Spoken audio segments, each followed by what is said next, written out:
faire du cinéma, j'étais à Sciences Po, je savais pas trop quoi faire à Paris. Et en troisième année, il y a eu une année à l'étranger. Je l'ai fait en Espagne parce que je parle espagnol, tout bien. Et en fait, je me suis assez ennuyé parce que je crois que j'aurais dû mieux chercher une destination ailleurs, enfin chercher plus intelligemment. C'était une ville qui est très sympathique, Salamanque, une ville étudiante super, mais c'est une ville, on a fait le tour assez vite. Donc j'avais rien d'autre à faire que d'aller au vidéoclub, non pas au cinéma, au vidéoclub. Parce que ma pratique du cinéma a commencé vraiment par la vidéo, pas du tout par la salle en fait. C'est un truc auquel je suis venu plus tard. Et donc voilà, j'ai vu beaucoup de films. Et puis bon, après, avant, je faisais déjà beaucoup de théâtre, des choses comme ça, mais je ne savais pas trop quoi faire. Et puis le cinéma m'a paru un mode de création je sais pas, plus immédiat en fait pour moi. Je vais répéter un truc que tout le monde connaît. Vous connaissez la phrase de Chabrol quand même, qui dit que tout ce qu'on doit savoir pour faire du cinéma, ça prend 3 heures, quoi. C'est pas faux, hein. Enfin, c'est même complètement vrai.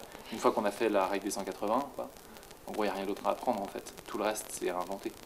Et à apprendre au contact des films, des réalisateurs. Ça, oui, on apprend beaucoup. Et la Fémis nous apporte ça en fait. Nous apporte de connaître des réalisateurs, des anciens, des gens qui ont déjà fait plusieurs films et qui sont des modèles pour nous en fait. Nous permet aussi de voir des films dans le cadre non pas de cours, parce qu'il n'y a pas tellement de cours, mais dans le cadre, je dirais, de modules, voilà, de formation tout au long des différentes années. Et surtout, il nous permet de fabriquer en fait la Fémis. Et la seule chose qui compte, c'est de fabriquer le cinéma en fait. C'est comme ça qu'on l'apprend, je pense.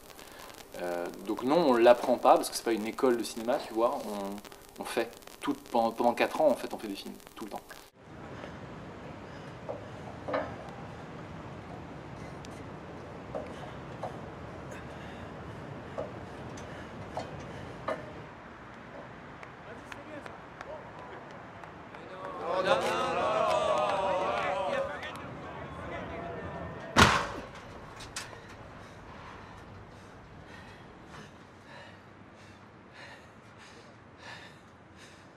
Jour de colère, c'est l'histoire d'un sans-papier qui s'adonne pour survivre à un certain nombre, à des paris en fait, dont il est l'objet, parce qu'il a un talent qui est un talent de grimpeur. Voilà. Et le film s'attache à montrer son quotidien, à casser un certain nombre de points de stabilité qu'il avait dans sa vie pour l'amener à faire quelque chose qui est pour moi une espèce de métaphore, voilà, de sa condition. L'archéologie du truc, c'est parce que j'ai lu il y a quelques années en fait déjà, enfin non, il y a genre 2-3 ans, j'ai lu Le Baron Perché. Tu connais ce livre? Alors c'est un livre d'un Italien, Italo Calvino, et c'est le livre qui traite d'un petit baronnet du nord de l'Italie pendant la Révolution française, enfin pendant cette période-là, donc au XVIIIe siècle, et ce petit baronnet, parce qu'on le force à manger des escargots, court et se cache dans les arbres de la propriété gigantesque de son père, et en fait il n'en descend jamais de cet arbre jusqu'à sa mort aux alentours de 70 ans. Donc c'est le livre, c'est sur ça, cet enfant qui vit toute sa vie dans les arbres et qui devient une espèce de Tarzan, mais il y a aussi toute une posture philosophique en fait de ce personnage qui se cache un peu dans ses arbres, qui vit dans ses arbres et qui entretient une espèce de correspondance avec Rousseau et Guattari. Enfin bon, c'est évidemment tout est de la fiction. Mais bref, j'avais lu ce livre, j'aimais beaucoup ce livre et j'aime beaucoup grimper dans les arbres aussi.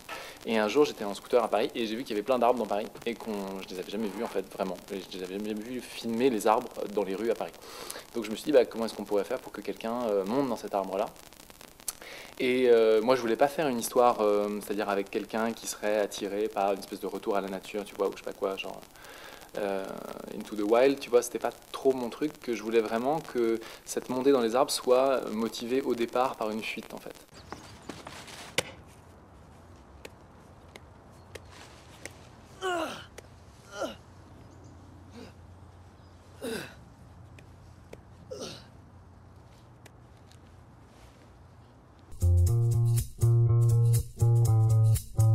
En fait, la seule vraie contrainte que j'ai ressentie, c'est qu'au départ, le personnage devait évoluer dans les arbres, se déplacer. Et il y avait une espèce de, non pas de retour à la nature, mais plutôt une espèce de bestialité, en fait. C'est vrai qu'on le repoussait comme ça dans l'inhumanité, on va dire.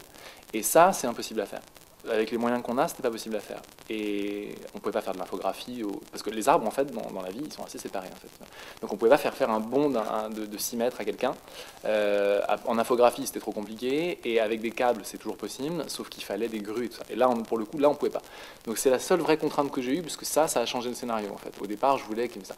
Et donc on m'a dit, bah non, c'est pas possible. Donc là, j'ai dû repenser un truc, et finalement, c'est pour le mieux, en fait. C'est ça qui est merveilleux dans le cinéma, c'est que en fait, le film n'a plus du tout cette idée un peu presque de surréalisme, tu vois, comme ça, d'un personnage qui aurait une espèce de capacité presque surhumaine à se déplacer dans les arbres. Pas du tout. Là, il s'agit juste d'un mec qui fuit, qui se cache dans les arbres et qui, à un moment, décide d'y rester parce que tout le film s'est déroulé tel qu'il s'est déroulé et que ça, voilà, c'est logique selon moi. Ce qui aurait été le plus délicat à réussir et que j'ai pas réussi, pour moi, c'est la fin.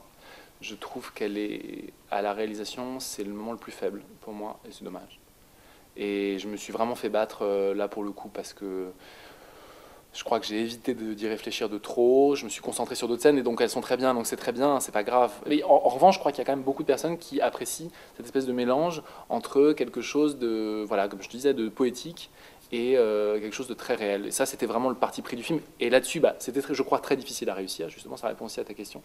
Parce que c'est pas évident de faire un film avec des genres qui se mélangent. Moi, je me rends compte que beaucoup de choses que j'écris, y a ça dedans. C'est-à-dire, je fais souvent des choses avec des genres qui se mélangent et tout. Et c'est assez... c'est un peu difficile, je crois. C'est un piège, beaucoup. Parfois, je crois que parfois j'ai tendance à ne pas choisir en fait. Et là, je me suis battu pour essayer de maintenir cette espèce de début à Rambo 3, parce que c'est directement inspiré de Rambo 3, quand même. Le début, avec le pari où Rambo fait des combats de rue comme ça. Et c'est exactement pareil. Et après, donc, tu vois, le Rambo 3, Frère Dardenne et genre je sais pas quoi, c'est vrai qu'au début on pouvait penser que c'était pas mal. Ça, je crois que c'est plutôt réussi. Enfin, pour moi en tout cas, j'en suis heureux.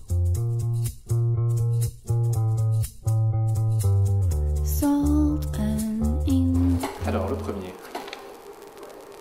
Dis-le, s'il te plaît. 3D, mode ou avenir? Un petit peu plus joliment, s'il te plaît. 3D, Mode mode ou avenir? Ouais. Plus interrogatif, la fois. D'accord. Mode ou avenir? Voilà, c'est ça. Alors, 3D, mode ou avenir. Ben, tu vois, moi, je crois qu'il y a... Non, alors, écoute, moi, je crois que la 3D, j'adore ça. Vraiment. Je trouve ça super. J'ai vu The Green Hornet il y a très peu de temps. Et je trouve que... Moi, je doutais de la capacité à pleurer en fait avec des lunettes sur le nez. Et en fait, bon, moi, je pleure énormément devant les films. Donc, pardon, je pleure énormément devant les films.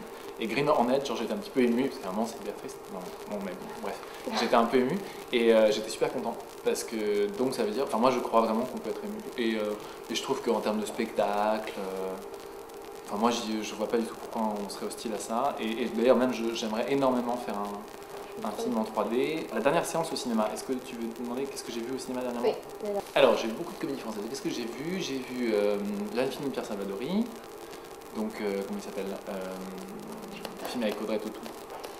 Ah oui, le vrai mensonge. Non, De vrai mensonge, c'est ça? De vrai mensonge. De vrai Oui, mensonge. de vrai mensonge. Donc j'ai vu De vrais mensonges, j'ai vu Les émotifs anonymes de Jean-Pierre Améris. Et qu'est-ce que j'ai vu d'autre? J'ai vu une troisième comédie. Écoute, j'aime beaucoup les comédies. J'ai l'impression qu'entre les films qu'on a envie de faire et les films qu'on fait, parfois il y a un hiatus, quoi. Moi, jusqu'à très âgé, genre... en fait, jusqu'à 20 ans presque, c'était Schwarzenegger, Stallone, tout ça. Donc je rêve de faire un remake de Tango et Cash, par exemple. C'est mon rêve ultime, en fait. Non, c'est vrai. Hein. Donc c'est vrai que tu vois, il y a des films comme ça, très, très grand public, voilà, que j'aime énormément. En même temps, je sens que je suis pas capable de le faire et que je vais pas vers ça, en fait, tout simplement. Et j'ai l'impression que je vais vers un cinéma un peu plus difficile, je crois. Un peu plus dur, par exemple. Voilà, bon, c'est peut-être parce que je suis jeune et que je suis un peu genre comme ça, que je vais faire des drames et tout. J'ai l'impression juste que passer ma vie à apprendre des choses sur des faits qui sont passés, dramatiques ou pas d'ailleurs, enfin, bon, a priori là pour l'instant c'est dramatique, mais apprendre des choses là, sur des faits réels, sur l'histoire, et en prendre vraiment ce qu'il faut pour après raconter une histoire émouvante et qui soit pas du tout forcément, qui colle pas forcément à ces choses-là, on peut s'en libérer complètement. Hein.